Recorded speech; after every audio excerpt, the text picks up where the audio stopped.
क्यों हम बनावटी जीवन को जिए? एक काम क्यों नहीं करते?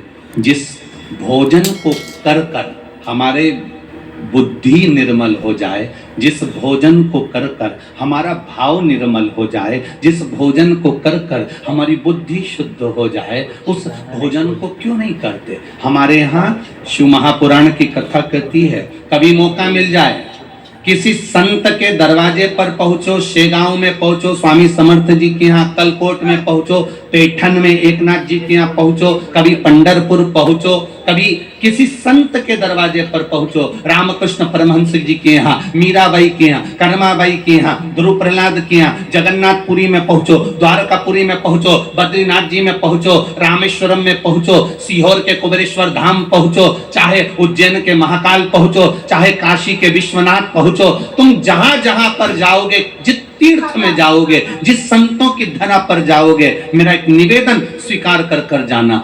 जब तुम तीर्थ जाओ, गुरु के दरवाजे जाओ, संत के दरवाजे जाओ, तो होटल का भोजन मत कर कर उस गुरु के दरवाजे में भले जरा सी खिचड़ी मिल जाए, उसको खा लेना, वो ना जाने कितने रोगों को समाप्त कर देती है।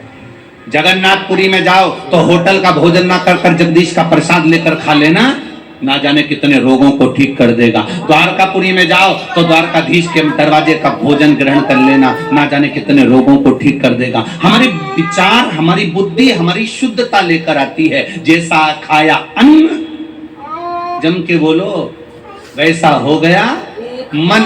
जैसा पिया पानी और जैसा पिया दूध, वैसा बन गया बुद्ध। दूध से हमारी बुद्धि बनती है। गाय का दूध पीते थे तो गाय जैसे एकदम चटपट होते थे। गाय का बछड़ा कैसा होता है? गाय का बछड़ा, गाय ने जन्म दिया और बछड़ा उठ के खड़ा हो जाता। गाय का बछड़ा बहुत देर तक जमीन पे नहीं पड़ा रहता। जन्म ले को चढ़ाकर अगर आचमन कर लिया तो वो ना जाने कितने दोषों को समाप्त कर देता, ना जाने कितने दोषों को समाप्त कर देगा। गौ माता के दूध में वो तत्व होता है, गौ माता के दूध में वो सूर्य की किरण होती है, गौ माता के दूध में वो स्वर्ण होता है, गौ माता के दूध में वो एनर्जी होती है, गौ माता के दूध में वो औषधि होती है, गौ माता के दूध में वो पावर होता है कि माता के गर्भ में रहने वाला बच्चा, जब माँ गाय का दूध एक चम्मच भी पीती है और गर्भ में बच्चा होता है, तो वो बच्चा कभी विकलांग पैदा नहीं होता, वो चलता फिरता आनंद करने वाला होता है।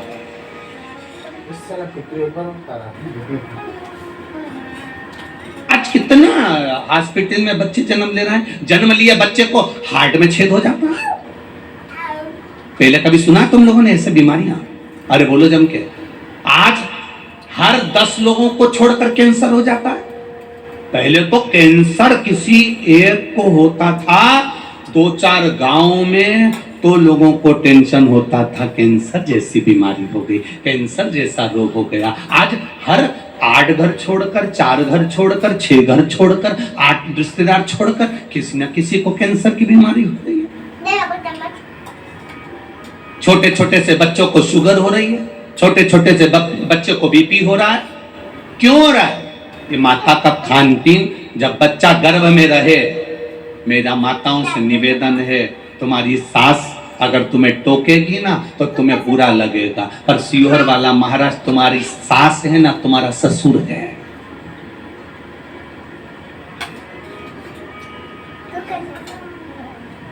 हम तो कह सकते हैं, जब बच्चा गर्भ में रहे पिज्जा खाने मत जाना, जब बच्चा गर्भ में रहे चाउमीन खाने मत जाना, जब बच्चा गर्भ में रहे सैंडविच खाने मत जाना, जब बच्चा गर्भ में रहे होटल में खाने मत जाना, जब बच्चा गर्भ में रहे तो एक बार शेगांव में जाकर गजानन भगवान का प्रसाद खाकर आना।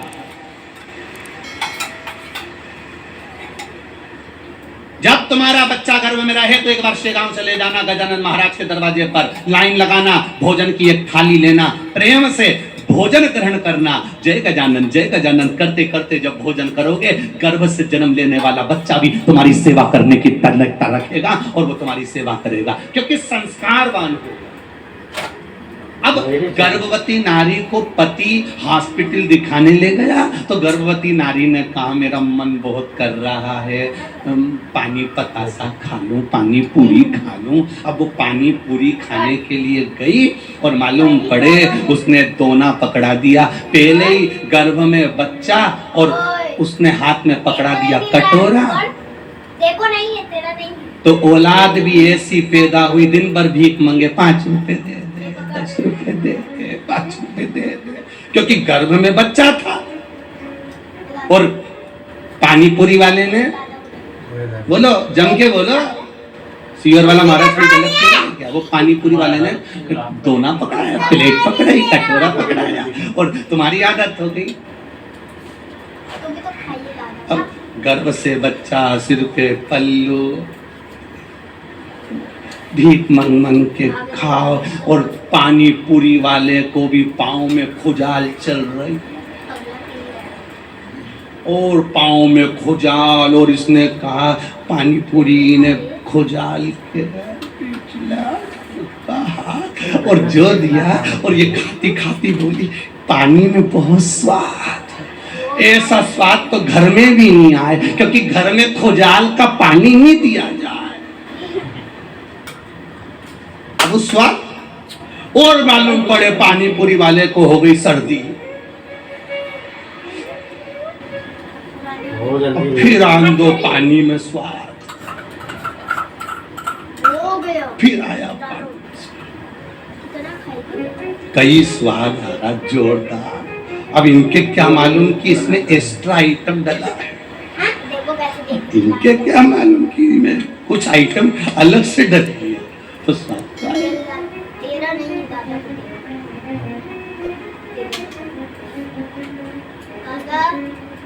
वैसे हमारे अकोला के लोग ऐसे नहीं है, वो तो हम हमारे मोहल्ले की बात कर रहे हैं।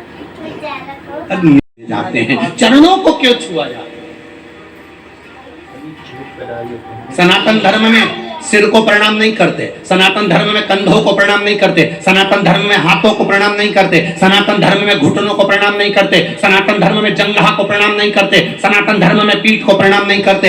सनातन धर्म में अगर प्रणाम करते हैं तो केवल चरण को प्रणाम करते हैं, अगर नमन करते हैं तो चरणों को नमन करते हैं, हाथ को नहीं, सिर को नहीं, आंख को नहीं, कान को नहीं, मुख को नहीं।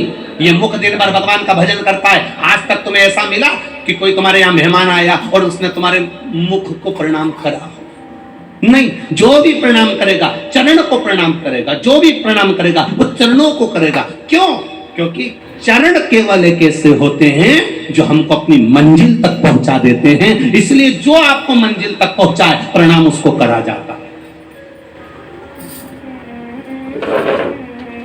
जो आपको मंजिल तक लेकर जाए उसको नमन किया जाता है, जो आपको मंजिल तक पहुंचाए प्रणाम उसको किया जाता है, जो आपको मंजिल तक ले जाकर पहुंचा दे प्रणाम उसको किया जाता है। हाथों को प्रणाम नहीं करते, आंखों को प्रणाम नहीं करते, श्रवण शक्ति को प्रणाम नहीं करते, मुख की वाणी को प्रणाम नहीं करते, सिर को प्रणाम नहीं करते, कंधों को प्रणाम नहीं करते, पीठ को, वक्षस्थल को प्रणाम नहीं करते, कमर को, नाभि को प्रणाम नहीं करते, जंघा को, घुटने को प्रणाम नहीं करते। प्रणाम केवल उन चरणों को करा जाता है जो चलकर मंजिल तक लेकर जाते हैं, उनको छुआ जाता है कि आपके चरण ने इतनी ऊंची मंजिल छू ली, ऐसा आशीर्वाद देना कि हम भी उस मंजिल तक पहुंच सकें, इसलिए चरणों को प्रणाम करते हैं, उस मंजिल तक पहुंचे।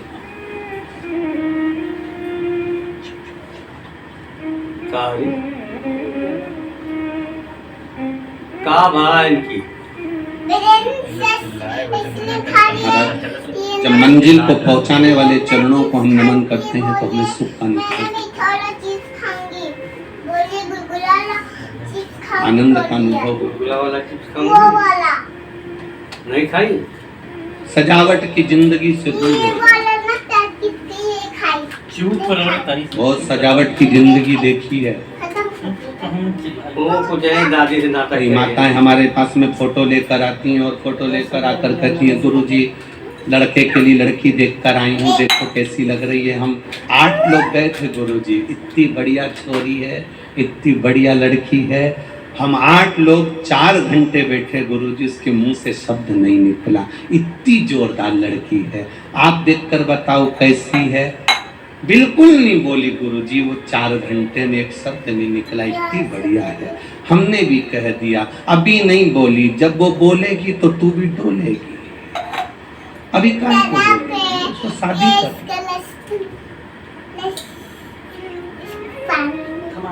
सजावट में कुछ भी हो सकता है,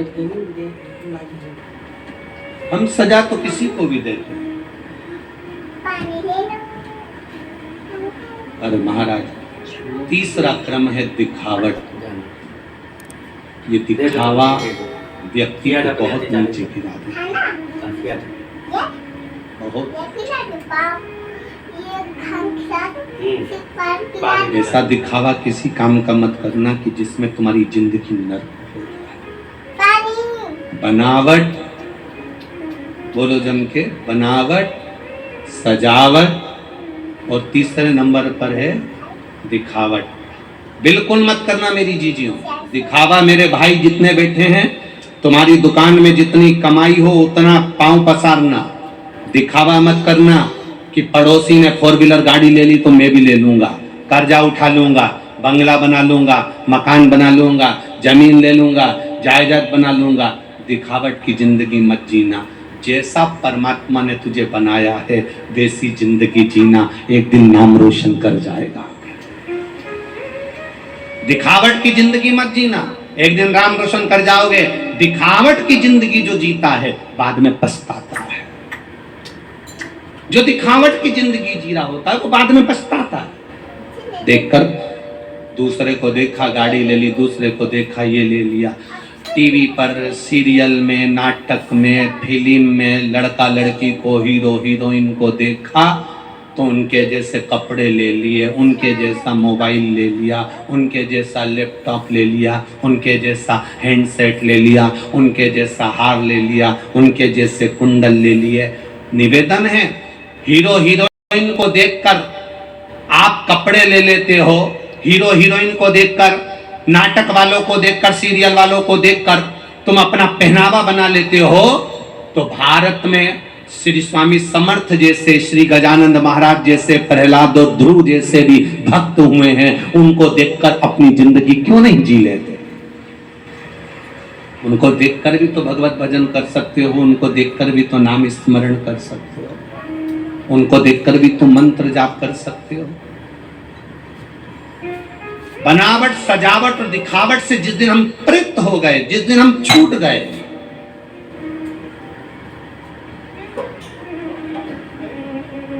कितना कितना दिखावा संसार में भरा हुआ है। जो दिखता है वैसा होता ही नहीं, कितना भरा। आप जैसे हो वैसे क्यों नहीं रहते?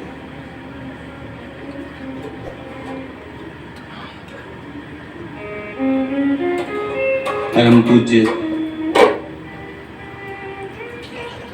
राम कथा के रसिक आदरणीय प्रेम भूषण जी एक बात कहते हैं, हम राम जी के हैं और राम जी हमारे।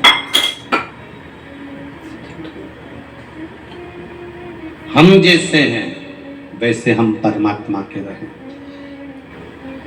उसमें कोई बदलाव मत लाना, कोई बदलाव नहीं। करे बनावट दुनिया करे जितनी करे, सजावट करे दुनिया जितनी करे, और दिखावट करे दुनिया जितनी करे।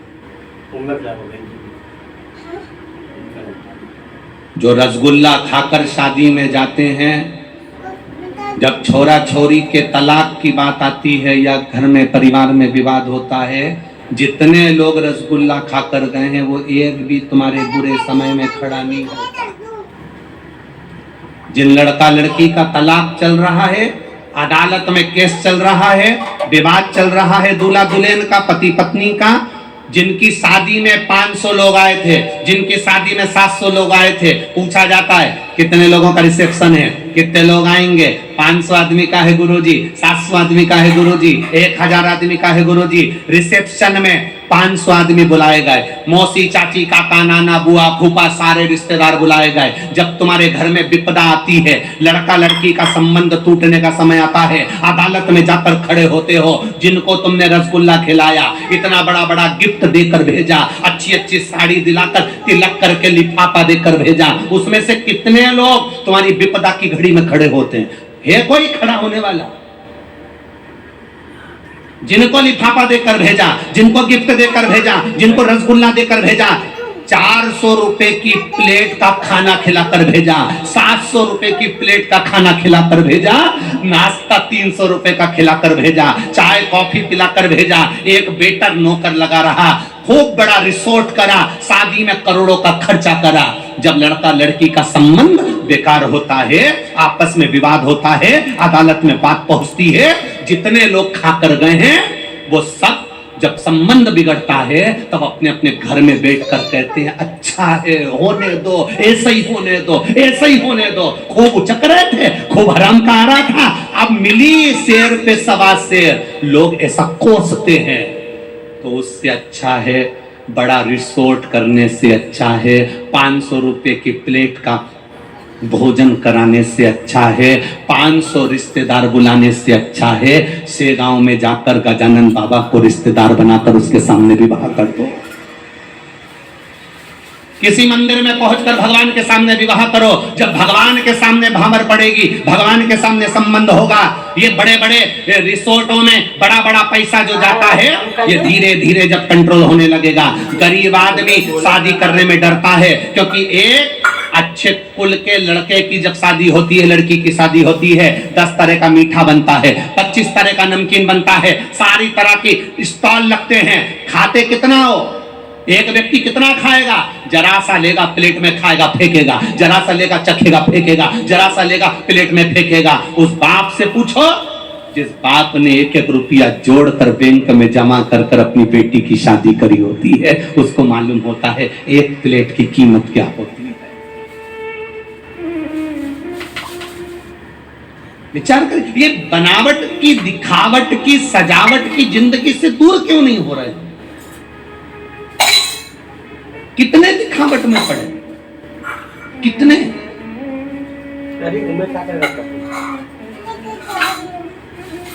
आज हमको बहुत अच्छा लगा, यहाँ सुबह 8 बजे से 11 बजे तक जो कथा चल रही है, हमको सीखने को मिला है इस कथा से। क्या सीखने को मिला है? हम जो चीज सीखते हैं सबके सामने बता देते हैं। हमें ये सीखने को मिला कि दुनिया के लोग कहते हैं कि सियोर वाला महाराज पैसा लेता है, तो उनके लिए एक सबसे सुंदर बात हो गई, तुम्हारा जो पैसा लगता है इन टेंटों में लगता है, इन लाइटों में लगता है, इन सारी चीजों में लगता है। अब आपसे हमने ये सीख लिया, जब सुबह 8 बजे से 11 बजे तक कथा हो सकती है, तो शाम को 5-6 बजे जब सूरज ढलने लगे तब भी तो कथा हो सकती है। तो टेंट की जरूरत ही नहीं पड़ती।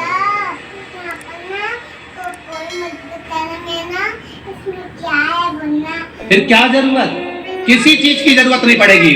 आसमान खुला, मंच खुला, और उस मंच पर व्यासपीठ पर केवल शिव के ऊपर एक छोटी सी छाया, बाकी के जहां बैठो तहां बैठकर कथा का आनंद लो, अपना सुख ग्रहण करो और अपने जीवन को आनंद पाओ। सीखने को मिला, ये सीख है हमारे लिए कि सब कुछ हो सकता है। लोगों ने कहा था सुबह 8 बजे अकोला में चिड़िया उड़ेगी। अकोला से 10 किलोमीटर दूर कथा है, अकोला वाले ही नहीं उठते। 7-8 बजे तक तो दुकान खुलती, 9-10 बजे अकोला वालों की। तो कौन आएगा कथा में? ये कल कथा में 9 लाख से ऊपर लोग थे, 9 लाख से ज्यादा। और आज भी पूरे पंडाल भरे पड़े हुए हैं, यहाँ से लेके वहां तक सब। ये तुम्हारी विश्वास और श्रद्धा है। जिसको ग्रहण करना है तो वो आएगा, जिसको पाना है वो आएगा, जिसको अपनी जिंदगी संवारना है वो आएगा। वैभव से नहीं हुआ है, करोड़ों लगा, करोड़ों।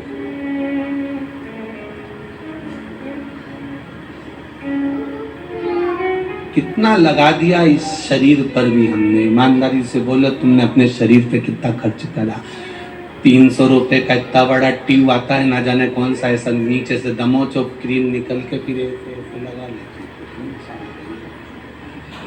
इतना बड़ा साबुन लेके आते हैं 60-70 रुपए का, वो 15 दिन भी नहीं चलता, खाता 3-4 तरह का तो फेस वॉश, ऊपर से फिर इनकी स्टाइल, इनको सुधार अपने तो है ही नहीं तो क्या खाक सुधार, जिनके है वो सुधार। फिर धीरे धीरे नेल पॉलिश भी ऐसी नई नई डिजाइन की, पहले इधर से लाल लगा लो, आदि में नीली लगा लो, फिर उसमें सफेद ऐसे ऐसे कर दो, तब दूसरे, और उनमें भी 3 बार फूंक मारो। कहाँ की जिंदगी है? लोग खिलवाड़े हैं क्या? हम तो कई लोगों से कहते हैं जितना समय तुम दर्पण के सामने निकालते हो ना, उसमें से आधा समय भी भोलेनाथ जी के पास निकाल लो तो जिंदगी समझ जाए, समझ गई। जितना दर्पण के सामने खड़े हो, जितनी देर तुम दर्पण के सामने अपना जीवन निकालते हो, दर्पण के सामने आप 5 मिनट खड़े हो, श्रृंगार कर रहे हो, 5 मिनट में से 2.5 मिनट आप भोलेनाथ को दे दो, बस वो उतना। और ये श्रृंगार और श्रृंगार में अंतर देख लेना, क्रीम की चमक 6 महीने, 8 महीने, 4 महीने, 2 दिन, 15 दिन रहती है, अच्छे कर्म की चमक मरते दम तक रहती है, मरते दम वो चमक खत्म नहीं होती।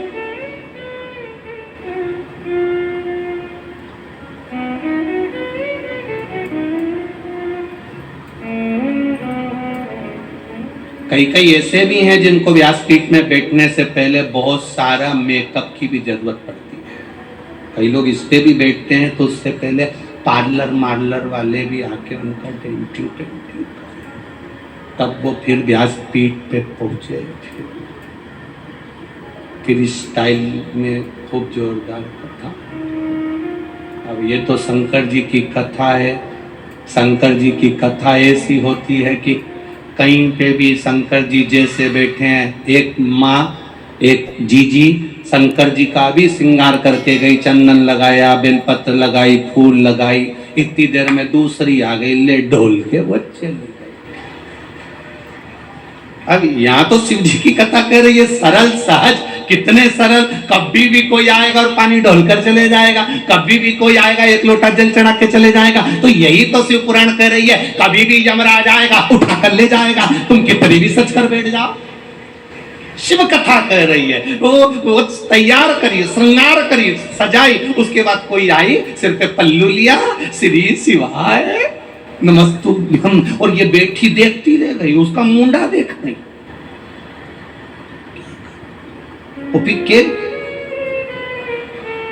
अब भी तैयार करा भगवान का, अब भी श्रृंगार करा, तो वो जो खड़ी थी वो भी कमनी थी, दुपट्टा बांध के आई थी। अभी तूने श्रृंगार करा है ना, अब मैंने नहलाया, अब मैं श्रृंगार कर दूंगी, तू हट। और वो भी सजा धजा के जैसे ही बस बाहर निकली, इतने में छोटा सा बच्चा आ गया, फिर उंडेल के। समय नहीं शिव के जल का, भजन का कोई समय नहीं होता, भगवान को रिझाने का कोई समय नहीं होता, शंकर भगवान के मंदिर जाने का कोई समय नहीं होता, शिव को रिझाने का कोई समय नहीं होता। उसी तरह मौत का भी कोई समय नहीं होता, कभी भी आ जाती है, किसी भी पल, किसी भी घड़ी, किसी भी क्षण आ जाती है।